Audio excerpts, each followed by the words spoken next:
meche todo mi tole mi kudo silibe azan foton kun we go gbero koyan sume mi me agbokwe be tombo do asu alobodo asi o mi na do mi lo mi me ko me sinde ko lo mi tentin singiri de ko lo mi tentin o mi na mo lo fifa na bi o hun do mi to me do egbe we me maka do asu alo me ma do asi ya mi na do nu kumlo jiro mi mo lo dandan me o anababla pla we de nu me de bo me mo koton e kai me de bukun ka odo beti so me nu wa isi apape o mi klando mi kumblo jiro akwesi apape ani blo dede nu akwesi zan akwe eyazan san manita me pon mlano e jajajadio eni blo dede na eko indagbe nu me o bo klando we me beli o kumblo jiro ani tuno la mena no gaisi apape yo ani tempo bo boje pediro weekend o me ena zuma mo we de me kanju ma kanju la gbazame mi wa azoto esi apape yo mi na do ni kumblo jiro ani do akonpipan bo wuri bo na azoto eno na azomo nko ina tinu azomo koton we pin akana za wen kun kun atongo mi me kai agbozuka meton le mi na do mi lo planète yo lo venus so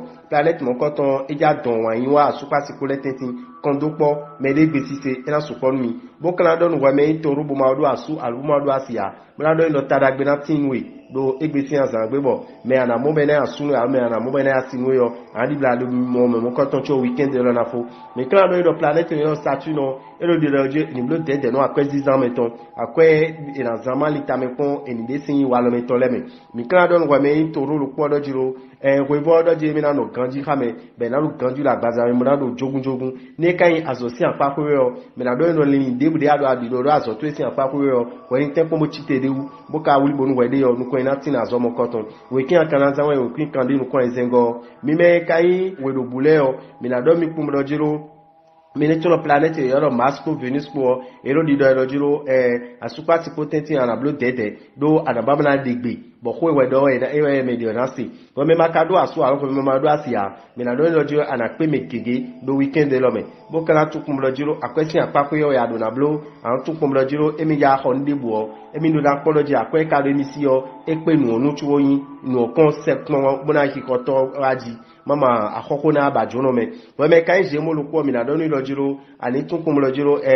la mena organiser apako no po de ana te ko na dogudo aran nous ekwewu ndulu duze kwewu nu mo koton le bi ku yo wani do gudo nu mo koton mo kan do lo jiro azosi apako yo ani tun ko mo lo jiro lini tuele yo kege na timuna wiwa bonu kege na timuna dioro azoto esi apakwe bona nu yo ba so azo mo koton me be ni na zo mo nu ko ina tin azo mo koton disu we pin akana za 55 mi me cancel yo mi na do mi kumlo jiro mi tuno planet le kege yo ero dagbe wa miye bo la pamiton bo kana do we me ma do asu aro me ma do asia bla do lo we me do won yin de do nu me de edin yo ani tun kumlo jiro me mo koton elevo po chuba na igbenu e won we ni level poro suru odo e bo kana do lojo wo me odo aso aro ko me odo asibo itan se yo mi mo lojiro asupa ti potenti on lo po de na zo tagba na wa ko ma do do me de gbe me eni te po do ko bo se me de tin gbe na zo fifa na no ko do mi to me mi kana do lojo akwesi apapo yo ani tun ko mo lojiro ani level le bi fi soto bo level le bi tro bo nu lokoloko ni no teme eno na zo ma akwesi kan to yo ena level lido na level chite di ari won na gbon bo kana do wo me cancel lojiro na me na gan isi apapo yo mi mo lojiro ru ganji la gbada mo level ganji lo ta me to me baba jiji yo ero gbeza me to me wo me cancel ko mi na do la zo si apapo yo mi na do lo planète Jupiter yo planète mon koton ero di rojo mi na do alo me bo nu gege na ti be na pe bla bla azo me to si apapo tra la planète yin ta la gbe no ne e Jupiter we ku akana za we ku kun enego mi me yin kini le bodo asu alubodo asio mi na do mi kumlo jiro mi mo lojiro kondo pode ko do me de gbe me nu todo po asupa si poton we na supon mi lo egbe sin azangbe planète kayo Jupiter ero di ronu ma do asu alu me ma do asile a dojiro nu boy mi na babla pe me na asu mi aro me la ba yan sin mi o amo idoji mi lebo ya ko ji pede ti o planète Neptune e ero dagba mi la kwesi apapwe bo mi na tun ko mo lojiro nu e ba mi de la kwesi apapwe nu mo koton keke na ti mo la jalo me mi bo nu ko ina tin mi ka e bodo mi lojiro la me na kan isi apapwe yo mi ni tun ko mo lojiro nu ko ina tin mi bo mi la kanju la gbaza me yo mi na tun loji planète Jupiter lo ko o jan mi na do jide do mi la tun lo planète Mercure e ero finenu azomito si apapwe azomito ina bodo nu ko igona azokana do nu ko na igona planète Mercure na pa chenu ina po hame yo mere suna do churo muna ya tite sin santonji muna wul bona azometon we kwin akana za we kwin kande atongo e anazan mi me kain non do alojile bodo asu alobodo asio mi na tukun blojiro asupa si potenti o mina modo dans meilleur de mina bloquement fifa la no ko domi to meyo e wena nu na mi an kun mi o pepepe ko mesi o kana wa amo ikuna no miji ka bozana ku bokla don ko me vie jo kun bolo jiro ani tuno ko me ma do asu alo ko me ma do asia me ama si pe ya me ama si mon dunu kun wa me mo ko to ado won ina we e ka loju won yin ni na ve onu pele bokla e bodon ko me vie jo do jiro akwesi apako yo ani tukun lo jimi na le boblu tete nu akwebelu ndeme ndebude aja blu famisi ndebu ebo mi jabi blu gbeyo eloje ile boya akonji pede ni etra la boy nu kon mo koton mama khona je ko no be kran nu la ve onwe bokla don lo kumi to le do jiro na mena o kan si apako yo mi mo lo ju ko be si yo e we na sukonu no vi mi 20 years le viens lo ko mi na do mi lo jiro azo si apako yo meni tukun lo jiro dede mi to le jawo yo no ele mi le azo si apako yo ina pa mi we kwe mi kan za we kwe kan de tenego ewe mi na za boda gbe na tin mi we me kai nu dadan mi na don ko ju planète yo Saturne planète mon koton ero ne na lugbon ne na wagbon ero no lo dut soro gbezan mi to me nu kwepon ma blo ama gbo anu mo koton mi lo dido ero mi me odo aso alu mi me odo asiyo mi lo nu mo koton do ga ko lo me e ka roji mi ja ni blogbo mi ni tite boblo e na zo mo ko e na tin mi bo kan don we mi balance bo ma odo aso alu bo ma odo asiya do planète yo Jupiter planète mon koton ero dido jiro e mi na renyo na keke anu we me yin balance bo ma odo aso alu bo ma odo asiya amo ani tukun bolo jiro we me balance o akwesi apako yo me ni tukun bolo jiro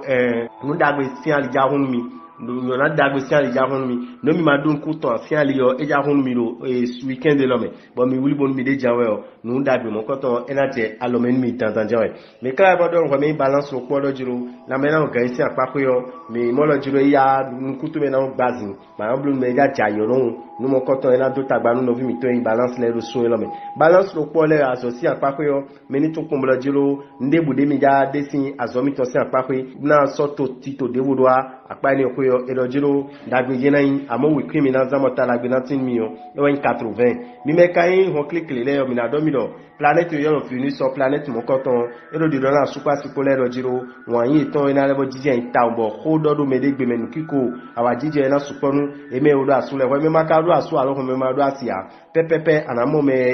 ntu na je ton ji o tantan on no mo koton go ni bo wuli bo we de pede bo kan no ni lojiro akwesi apako yo ani tukun lojiro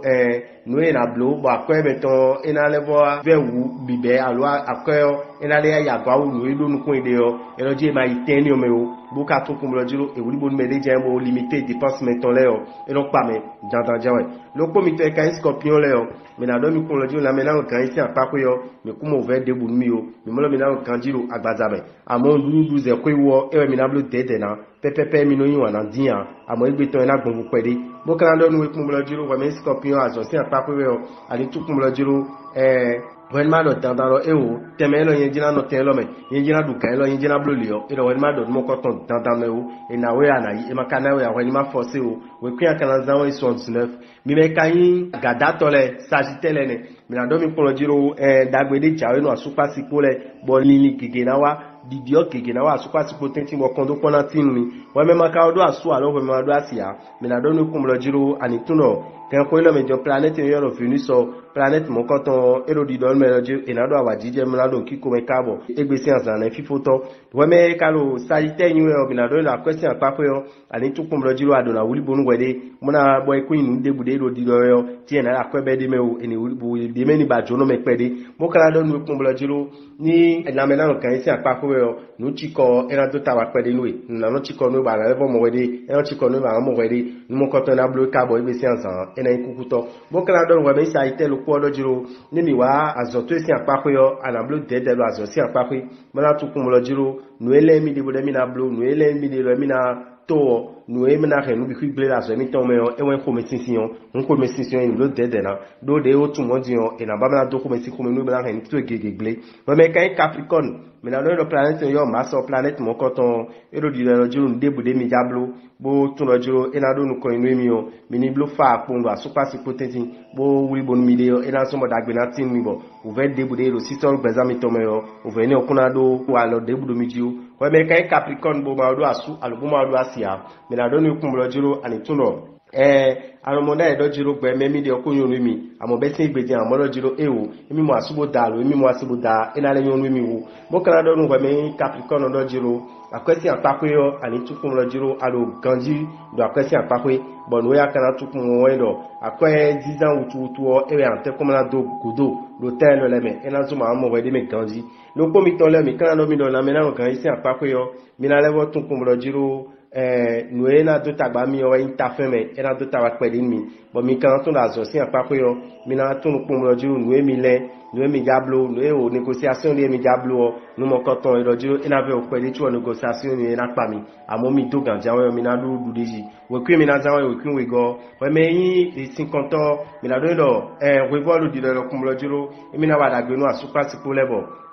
awa jije konduko na tinu mi bokana lebo donu we me verso bo ma do asu albumo do asia do jiro nu ewa kanje dai bo me de kendo tutu aro me de lo foto ibawe amon bababa me osin kwa nu mo koton e lo present me gosie ba na do kunu kumla tun do jiro ko edu mi de aro nu e ko mi de je mi na mo asu na da mi na mo asu na da lo ko mi te kan verso le o mi na do mi da question apako yo mi ku mo ve debu nu verso le do igbesi azangbe o mi na tu ku mo lo rivo Mars Uranus ko Pluton ko e de Dieu e na lo poha me verso be na lo kanjiro agbazabe so mi kan do mi do jiro